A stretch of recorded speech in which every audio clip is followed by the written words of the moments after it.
Hello, dear all student. Good afternoon, everybody.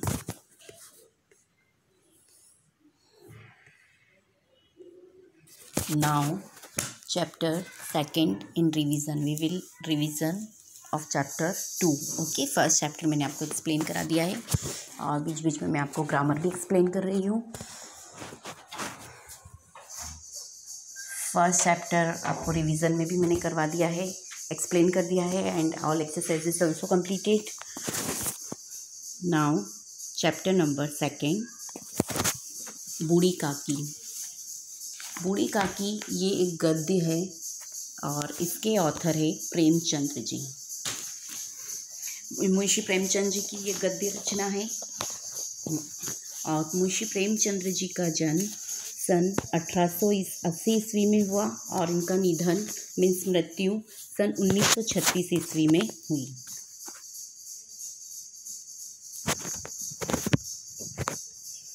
इस chapter में बूढ़ी काकी होती है एक, और बूढ़ी काकी उन असहाय और दयनीय व्यक्तियों की व्यथा है जिन्हें परिस्थितिवश मजबूरी में अपनी संपत्ति किसी अन्य को सौंपनी पड़ती है ना. बहुत से लोग ऐसे होते हैं कि उनको बच्चे नहीं होते हैं तो उनकी जो संपत्ति होती है उसकी देखरेख करने वाला कोई नहीं होता है, या किसी के बच्चे होते हैं तो उनकी किसी कारणवश डेथ हो जाती है, उनके पीछे कोई नहीं होता है उनका, तो उनको मजबूरी के कारण अपनी संपत्ति किसी और के को देनी पड़ती है, किसी और को सौंपनी पड़ती है और ख़ुद उसकी कृपा पर जीना पड़ता है. मतलब सारी संपत्ति उसके नाम करके और फिर उसकी दया पर ही जीना पड़ता है, उसके साथ रहना पड़ता है ना. बूढ़ी काकी पति और नौजवान बेटों की मृत्यु के पश्चात अपने एकमात्र भतीजे के वादों पर विश्वास करके अपनी संपत्ति उसके नाम कर देती है. बूढ़ी काकी का एक भतीजा होता है, उसका नाम होता है बुद्धिराम, और वो बुद्धिराम उनसे झूठे झूठे वादे करता है कि हाँ मैं आपके बुढ़ापे में आपकी सेवा करूँगा, मैं आपको रखूँगा, है ना, ऐसे करके. और उसकी सारी संपत्ति क्या करता है, वो हत्या लेता है. मतलब बूढ़ी काकी इस लालच में आ जाती है कि हाँ मेरे बुढ़ापे में मेरी रक्षा करेगा, मेरा ध्यान रखेगा, तो मेरी संपत्ति मैं इसको दे देती हूँ. तो अपना उसका एक भतीजा होता है, वो उसके वादों के ऊपर विश्वास करके अपनी सारी संपत्ति उसके नाम कर देती है. पर थोड़े दिनों के बाद ही यह स्थिति हो जाती है कि उससे पेट भर के भी भोजन मिलना मुश्किल हो जाता है. मतलब उसको वो पेट भर के भी भोजन नहीं देते हैं. चलिए let's start this chapter. Hindi के उपन्यास सम्राट प्रेमचंद्र का जन्म उत्तर प्रदेश में वाराणसी के निकट लम्ही नामक गांव में हुआ था. उनका मूल नाम धनपत राय था. शिक्षा काल में ही उन्होंने अंग्रेजी के साथ उर्दू का भी अध्ययन किया. प्रारंभ में वे कुछ वर्षों तक स्कूल में रहे, बाद में शिक्षा विभाग में सब डिप्टी इंस्पेक्टर रहे. स्वाधीनता आंदोलन में भाग लेने के कारण उन्होंने नौकरी छोड़ दी और वे स्वतंत्र लेखन की ओर मुड़े. वे हिंदी ही नहीं बल्कि समग्र भारतीय साहित्य के महान व्यक्तित्व हैं. अपनी आवाज़ जनता तक पहुंचाने के लिए उन्होंने उपन्यास, कहानियाँ और नाटक लिखे. उन्होंने अन्य भाषाओं से अनुवाद किए, निबंध लिखे तथा बालोपयोगी साहित्य की रचना भी की. गबन, वरदान, प्रतिज्ञा, सेवा सदन, प्रेमाश्रम, रंगभूमि, कर्मभूमि, निर्मला, कायाकल्प, गोदान, मंगलसूत्र, अपूर्ण उनके उपन्यास हैं. ये सभी क्या है, उपन्यास जो कि मुंशी प्रेमचंद जी ने लिखे हैं. उनके उपन्यास के नेम है ये. मानसरोवर 8 भागों में उनकी लगभग 300 कहानियाँ संग्रहित है. प्रेम की वेदी, करबला और संग्राम उनके नाटक है. कुछ विचार, कलम और तलवार और त्याग आदि उनके निबंध संकलन हैं. बूढ़ी काकी में प्रेमचंद्र ने ऐसे दयनीय वृद्धों की अवस्था की ओर हमारा ध्यान खींचा है जिन्हें उपेक्षा मिलती है और जो जीवन के हर क्षण का आनंदपूर्वक उपभोग करना चाहते हैं. यह मूल कहानी का संक्षिप्त रूप है. ठीक है, इसी कहानी का संक्षिप्त रूप है. इसमें क्या बताया है कि बूढ़ी काकी में प्रेमचंद जी ने ऐसे दयनीय वृद्धों की, मतलब जो वृद्ध बूढ़े लोग होते हैं उनकी ऐसी दयनीय स्थिति के बारे में बताया है और हमारा ध्यान उनकी ओर खींचा है जिन्हें उपेक्षा मिलती है ना, और जो जीवन के हर क्षण का आनंद पूर्वक उपभोग करना चाहते हैं। बूढ़े अवस्था में जब वृद्ध अवस्था होती है तो वो लोग क्या करते हैं, अपने जीवन का हर एक क्षण वो चाहते हैं कि हमारा हर एक क्षण आनंद पूर्वक हो, क्योंकि अब हमारी एज ही कितनी बची है ना, क्योंकि ये हमारे जीवन की लास्ट स्टेज होती है, तो आनंद पूर्वक उपभोग करना चाहते हैं। यह मूल कहानी का संक्षिप्त रूप है। चलिए लेट्स स्टार्ट दिस चैप्टर।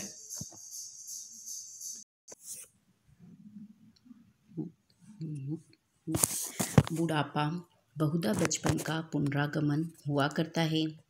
बूढ़ी काकी में जीभ के स्वाद के सिवा न कोई और चेष्टा शेष थी और न अपने कष्टों की ओर आकर्षित करने का। रोने के अतिरिक्त कोई दूसरा सहारा ही। समस्त इंद्रियां, हाथ और पेट जवाब दे चुके थे। जमीन पर पड़ी रहती और घर वाले कोई बात उनकी इच्छा के प्रतिकूल करते। भोजन का समय टल जाता या उसकी मात्रा कम होती अथवा बाजार से कोई वस्तु आती और न मिलती तो वे रोने लगती थी। उनका रोना सिसकना साधारण रोना न था, वे गला फाड़ फाड़ कर रोती थी। है ना, आपको एमसीक्यूज में क्वेश्चन आ सकता है कि बूढ़ी काकी कैसे रोती थी। तो कैसे रोती थी बूढ़ी काकी? बूढ़ी काकी गला फाड़ फाड़ कर रोती थी। बूढ़ी काकी का कभी भी अपना भरा पूरा परिवार था, है ना, पर पति और नौजवान बेटों की मृत्यु हो जाने के कारण अब वह बिल्कुल बेसहारा हो गई थी, एकदम अकेली हो गई थी और विवश होकर, मजबूर होकर वह अपने परिवार में बच रहे एकमात्र भतीजे बुद्धिराम को अपनी पूरी संपत्ति लिख देती है और इसके बाद तो वह बुद्धिराम और उसकी पत्नी रूपा की दया पर ही आश्रित हो जाती है। उनके हिसाब से उसे जीना रहता है। और देखिए फर्स्ट लाइन में लिखा था बुढ़ापा बहुधा बचपन का पुनरागमन होता है, मतलब बुढ़ापे में वापस हमारा बचपन लौट के आ जाता है ना। और बूढ़ी काकी में क्या था, सिर्फ जीभ के स्वाद के सिवा और कोई भी चेष्टा, मतलब कोई भी इच्छा नहीं बची थी। उनको सिर्फ जीभ का स्वाद ही अच्छा लगता था, कुछ अच्छा खाने की इच्छा होती थी और उनको अपने कष्टों की ओर आकर्षित करने का, मतलब उनको जो तकलीफ़ होती थी तो वो तकलीफ़ के कारण दूसरे लोगों को आकर्षित करने का सिर्फ उनके पास एक रोने का ही एक सहारा था कि सिर्फ वो रोकर ही अपना दुख और तकलीफ़ व्यक्त करती थी। और समस्त इंद्रियां, हाथ और पेट जवाब दे चुके थे। बुढ़ापे में जनरली ऐसा होता ही है, हमें शक्ति नहीं होती है, हमारे हाथ पैर एकदम ऐसे हो जाते हैं, हमसे काम नहीं होता है, कमज़ोरी होती है, जमीन पर पड़ी रहती है और घर वाले कोई बात उनकी इच्छा के प्रतिकूल करते, मतलब उनकी इच्छा के विरुद्ध कोई बात अगर होती या उनको भोजन में कम खाना को मिलता, मतलब या भोजन का समय जो उनका खाना खाने का समय है वो टल जाता या खाने की मात्रा कम हो जाती या फिर बाजार से कोई खाने की अच्छी चीज़ लाई हुई होती और उनको नहीं मिलती थी तो वो क्या करती थी, वे ज़ोर ज़ोर से रोने लगती थी। वो रोने लगती थी और उनका रोना साधारण रोना नहीं होता था, वो साधारण नॉर्मल जैसे जनरली रोते हैं वैसे नहीं रोते थे, वे गला फाड़ फाड़ कर ज़ोर ज़ोर से रोने लग जाती थी। उनके पति को स्वर्ग सिधारे हुए बहुत वक्त हो चुका था।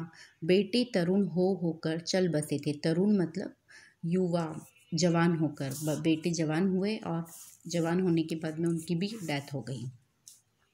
बेटे तरुण होकर चल बसे थे। अब एक भतीजे के सिवाय और कोई दूसरा न था।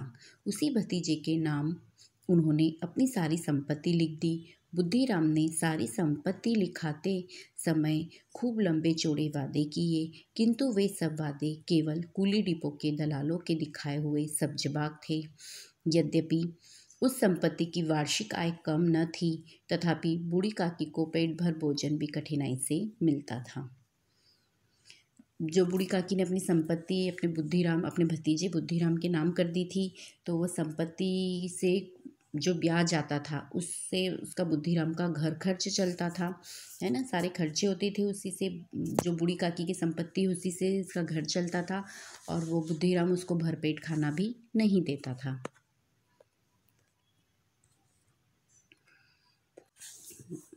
लड़कों का बूढ़ों से स्वाभाविक विद्वेष होता ही है और फिर जब माता पिता का यह रंग देखते तो वे बूढ़ी काकी को और सताया करते। है ना। मतलब लड़कों का जो बच्चे होते हैं उनको क्या रहता है, बूढ़े लोगों को वो परेशान करते ही है ना। उनका स्वाभाविक विद्वेष ही होता है उन लोगों से। और फिर जब माता पिता का यह रंग देखते हैं कि माता पिता उनके साथ ऐसा व्यवहार कर रहे हैं, तो वो लोग भी क्या करते हैं, बूढ़ी काकी को सताते हैं। मतलब बूढ़े लोगों को सताते हैं और परेशान करते हैं। कोई चुटकी काट कर भागता है, कोई उन पर पानी की कुल्ली कर देता है। काकी चीख मार कर रोती, परंतु यह बात प्रसिद्ध थी कि वे केवल खाने के लिए रोती है, अतः उनके संताप और आर्तनाद पर कोई ध्यान नहीं देता था, है ना। जनरली बूढ़े लोग गुस्सा करते हैं, चिड़चिड़ करते हैं, तो उनके ऊपर कोई मतलब ध्यान नहीं देता है। और बूढ़ी काकी जब रोती थी तो सबको ऐसा लगता था कि वो सिर्फ खाने के लिए ही रो रही है। संपूर्ण परिवार में यदि काकी से किसी का अनुराग था तो वह बुद्धिराम की छोटी लड़की लाडली। अनुराग था मतलब किसी को अटैचमेंट था, कोई दया करता था बूढ़ी काकी पे, तो वो कौन था, बुद्धिराम की जो बेटी होती है उसका नाम लाडली होता है। वह काकी का ध्यान रखती है, उसको बूढ़ी काकी से बहुत अटैचमेंट होता है। लाडली अपने दोनों भाइयों के डर से अपने हिस्से की मिठाई या चबेना बूढ़ी काकी के पास बैठकर खाया करती थी।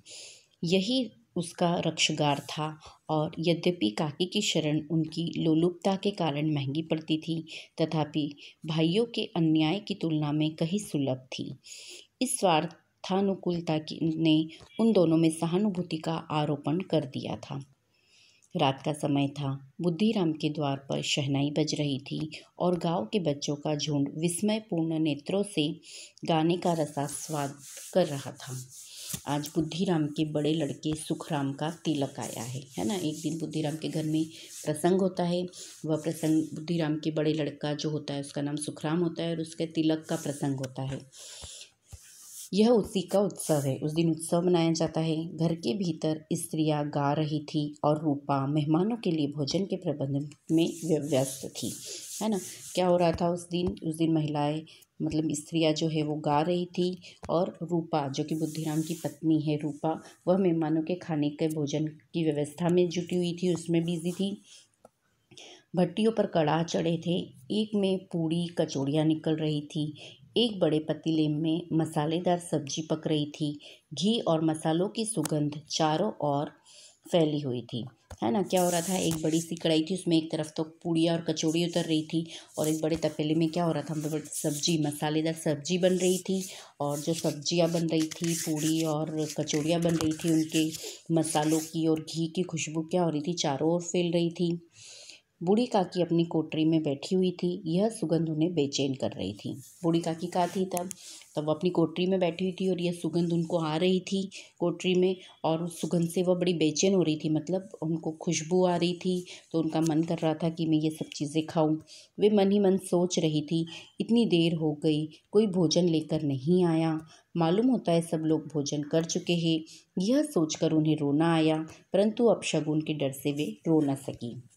क्या हुआ, ये इतनी देर से उनको मसालों की खुशबू आ रही थी और वो खाने का वेट कर रही थी कि मेरे लिए खाना आएगा, पर बहुत देर हो चुकी थी, खाना आया नहीं, तो उनको रोना आ रहा था। उनका खाने का समय टल गया, काफ़ी देर से वेट कर रही थी और फिर उनको ऐसा लगा कि सब लोग खाना खा चुके, मेरे लिए खाना क्यों नहीं आया, और उनको रोना आने लग गया। वो रोने लग गई, परंतु वे अपशगुन के डर से नहीं रोई। क्यों? क्योंकि शगुन का काम चल रहा था, उत्सव था घर में, तो वह नहीं रो सकती थी। अगर वो रोती तो अपशगुन हो जाता, इसलिए वो किस लिए नहीं रो रही थी, अपशगुन के डर से नहीं रो रही थी।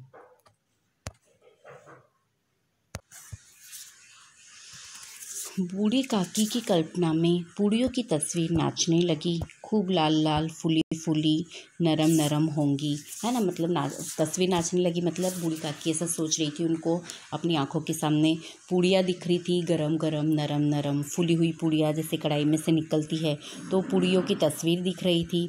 कचौड़ियों में अजवाइन और इलायची की महक आ रही थी, खुशबू आ रही थी उनको कचौड़ियों की। फिर एक पूड़ी मिलती तो जरा हाथ लेकर देखती, क्यों न चलकर कढ़ा के सामने ही बैठूं। ऐसा उन्होंने सोचा कि अगर एक पूड़ी मिल जाती तो मैं खाती, देखती, है ना, टेस्ट करती। और फिर उन्होंने सोचा कि चलो मैं कढ़ा के पास ही जाकर बैठ जाती हूँ। इस प्रकार उन्होंने निर्णय करके बूढ़ी काकी उकड़ू बैठकर हाथों के बल सरकती हुई बड़ी कठिनाई से चौखट से उतरी और धीरे धीरे रेंगती हुई कढ़ा के पास आ बैठी। यहाँ आने पर उन्हें उतना ही धैर्य हुआ जितना भूख भटके कुत्ते को खाने वाले के सम्मुख बैठने में होता है। उन्होंने क्या करा, धीरे धीरे रेंगती रेंगती कढ़ाई के पास आ गई और उनको सेटिस्फेक्शन हुआ कि चलो मैं कढ़ाई के पास तो आ गई। और उनको उतना धैर्य हुआ जितना अगर एक कुत्ता होता है उसको बहुत भूख लगती है ना, तो कुत्ता जाके किसके पास बैठता है, जो उसको कुछ खाना खिलाता है उसके पास जाके चुपचाप बैठ जाता है। और उसको जितना संतोष मिलता है उतना संतोष बूढ़ी काकी को कढ़ा के पास जाकर बैठने में मिला। बुद्धिराम की पत्नी रूपा उस समय कार्यभार से परेशान हो रही थी। कभी इस कमरे में जाती, कभी उस कमरे में, कभी कढ़ा के पास आती, कभी भंडार में जाती। बेचारी अकेली दौड़ते दौड़ते व्याकुल हो रही थी, झुंझलाती थी, कूदती थी, परंतु क्रोध प्रकट करने का अवसर न पाती थी। है ना, बुद्धिराम की जो पत्नी थी वह अकेली थी काम करने के लिए। वह बड़ी बेचैन हो रही थी, उसके ऊपर काम का लोड बहुत था, कभी इधर जा रही थी, कभी उधर जा रही थी, पर करे तो क्या करे। कभी भंडार में जाती, कभी कड़ाह के पास जाती। बेचारी अकेली दौड़ते दौड़ते व्याकुल मतलब बेचैन हो रही थी, परेशान हो रही थी, झुंझलाती थी मीन्स गुस्सा करती थी, कूदती थी, परंतु क्रोध प्रकट करने का अवसर नहीं मिला उसको। क्रोध कैसे, गुस्सा कैसे निकाले, उसको ऐसा मौका ही नहीं मिला। इस अवस्था में उसने बूढ़ी काकी को कढ़ा के पास बैठे देखा तो जल उठी। और उसको गुस्सा तो आ ही रहा था, क्योंकि जनरली गुस्सा मतलब कि जब हमारे ऊपर बहुत सारा काम, हमारे ऊपर वर्कलोड रहता है काम का, और हम मैनेज करने में हमको थोड़ी सी दिक्कत तो होती है और हमको कुछ समझ में नहीं आता है। उस वक्त रूपा की यही स्थिति थी, उसको गुस्सा तो आ रहा था, और जैसे ही उसने बूढ़ी काकी को कढ़ा के पास देखा तो जल उठी मतलब उसको एकदम गुस्सा आ गया और उसका क्रोध रुक न सका। जिस प्रकार मेंढक कछुए पर झपटता है उसी प्रकार वह बूढ़ी काकी पर झपटी और उन्हें दोनों हाथों से झटक कर बोली, ऐसे पेट में आग लगे, पेट है या भाड़। है ना, उन्होंने क्या करा, मतलब उनको पता चल गया कि बूढ़ी काकी को भूख लग रही है और वो कढ़ाई के पास आकर बैठ गई है। तो उन्होंने गुस्से में रूपा ने ऐसा बोला कि ऐसे पेट में आग लगे, पेट है या भाड़, कोठरी में बैठते हुए क्या दम घुटता था। अभी मेहमानों ने नहीं खाया, भगवान को भोग नहीं लगा, तब तक धैर्य न हो सका। बूढ़ी काकी को वो रूपा ऐसे डांटती कि अभी मतलब खाना बना ही नहीं है, मेहमानों ने नहीं खाया, भगवान को भी भोग नहीं लगा, तो क्या आप रुक नहीं सकती थी इतनी देर। बूढ़ी काकी ने सिर उठाया, न रोई न बोली, चुपचाप रेंगती हुई अपनी कोठरी में चली गई। भोजन तैयार हो गया है, आंगन में पत्तलें पड़ गई, मेहमान खाने लगे। है ना, जब रूपा ने ऐसा व्यवहार किया बूढ़ी काकी के साथ, तो बूढ़ी काकी ने क्या किया कि सिर उठाया और ना तो वो रोई और ना ही कुछ बोली, और धीरे से अपनी कोठरी में जाकर बैठ गई। और आंगन में पत्तलें तो लगी गई थी और मेहमान भी खाना खाने लगे।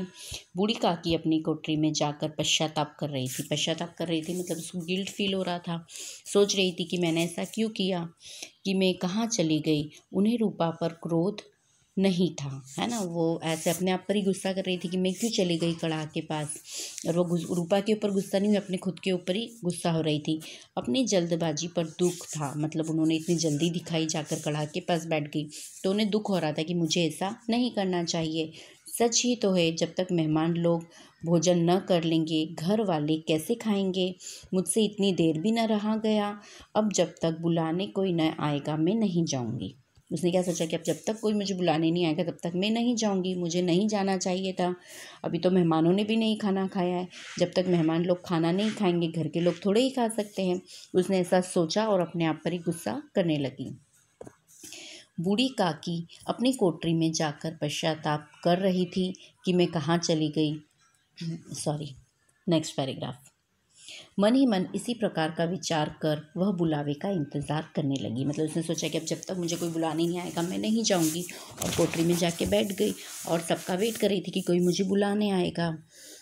वह मन को बहलाने के लिए लेट गई, धीरे धीरे एक गीत गुनगुनाने लगी। उन्हें मालूम हुआ कि मुझे गाते हुए देर हो गई, क्या इतनी देर तक लोग भोजन कर रहे होंगे। उसने ऐसा सोचा कि बहुत देर हो गई है, अब क्या इतनी देर तक लोग भोजन कर रहे होंगे, किसी की आवाज़ भी सुनाई नहीं देती है। और वो ऐसा सोच रही थी कि अवश्य लोग खा पी कर चले गए, मुझे कोई बुलाने नहीं आया। रूपा चिढ़ गई है, क्या जाने न बुलाए। मतलब उसने ऐसा सोचा कि रूपा को गुस्सा आ गया है, तो हो सकता है मुझे नहीं बुलाए खाने के लिए। बूढ़ी काकी चलने के लिए तैयार हुई। फिर ऐसा बूढ़ी काकी ने सोचा कि अब तो मुझे नहीं बुलाएगी, तो चलो मैं ही चलती हूँ। तो वो चलने के लिए तैयार हुई और यह विश्वास है कि 1 मिनट में पूड़ियाँ और मसालेदार सब्जियाँ सामने आएंगी। उनकी स्वाद इंद्रियाँ गुदगुदाने लगी, मतलब जो उनकी स्वाद की इंद्रिय होती है वो गुदगुदाने लग गई। वो खुश हो गई कि हाँ चलो अब खाने को मिलेगा, गरम गरम पूड़ी कचौड़ी मसालेदार सब्जियाँ। ऐसा सोच के वो खाने के लिए मतलब अपनी कुटिया में से निकल गई, कोठरी में से निकल गई और जाने लग गई। उन्होंने मन में तरह तरह के मंसूबे बांधे। मंसूबे मतलब सपने देखे। पहले सब्जी से पूड़ी खाऊंगी, फिर दही और शक्कर से। पूड़ियाँ रायते के साथ मज़ेदार मालूम होंगी। चाहे कोई बुरा माने चाहे भला, मैं तो मांग मांग कर खाऊंगी। यही न लोग कहेंगे कि इन्हें विचार नहीं। कहाँ करे, इतने दिन के बाद पूड़ियाँ मिल रही है, मैं तो मुँह उठा करके थोड़े ही उठ जाऊंगी। है ना, वो अपने आप अपने मन में सोचती है ऐसा कि मैं तो ऐसे खाऊंगी, पूड़ी इसके साथ खाऊंगी, सब्जी के साथ खाऊंगी, फिर उसके बाद मैं घी दही में चीनी डाल के शक्कर डाल के खाऊंगी, फिर पूड़ी खाऊंगी इसके साथ, फिर कचौड़ियाँ खाऊंगी और खूब मांग मांग कर खाऊंगी बार बार, चाहे कोई कुछ भी सोचे। है ना, और ऐसा सोचे कि इसको कुछ विचार नहीं है तो मुझे उस चीज़ की परवाह नहीं है। बोले मैं खाना खाने बैठूंगी तो मुँह उठा करके ही थोड़ी उठूंगी, भरपेट खाकर उठूंगी। वह उकड़ू बैठकर हाथों के बल सरकती हुई आंगन में आई, परंतु हाय दुर्भाग्य, मेहमान मंडली अभी बैठी हुई थी। कोई खाकर उंगलियां चाटता था, कोई तिरछे नेत्रों से देखता था कि और लोग अभी खा रहे हैं या नहीं। इतने में बूढ़ी काकी रेंगती हुई उनके बीच में जा पहुंची।